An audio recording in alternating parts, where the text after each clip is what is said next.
கோவை மாவட்டம் பொள்ளாச்சியில் குழந்தைகளுக்கு தக்காளி காய்ச்சல் பரவி வருகிறது. பொள்ளாச்சி அரசு மருத்துவமனையில் தினமும் 5 முதல் 10 குழந்தைகள் இதற்காக சிகிச்சை எடுத்து வருகின்றனர்.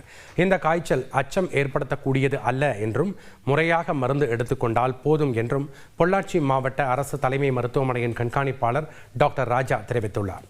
இப்போ இந்த மழை காலத்தில் பார்த்திங்கன்னா ஹேண்ட் ஃபுட் மவுத் டிசீஸ்ன்னு சொல்லக்கூடிய இந்த தக்காளி காய்ச்சல்ங்கிறது 10 வயசுக்கு குறைவாக இருக்க குழந்தைகளுக்கு வருது. காய்ச்சல் அப்புறம் உள்ளங்கை, உள்ளங்கால், நாக்கு முதலிய இடத்துல சின்ன சின்ன சிகப்பு கலரில் ஒரு புண்ணு மாதிரி குழந்தைகளுக்கு வருது.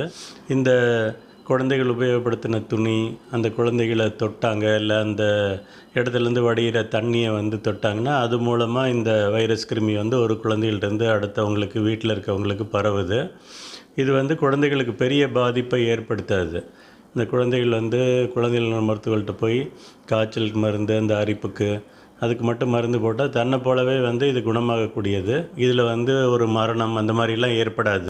இப்போ காய்ச்சல் மருந்து கொடுக்குறோம், இது காய்ச்சல் சரியாகலை, இந்த அரிப்பு சரியாகலை, அதிகமாக இருக்குன்னா குழந்தைகள் மருத்துவர்களை அணுகணும்னு சொல்லி கேட்டு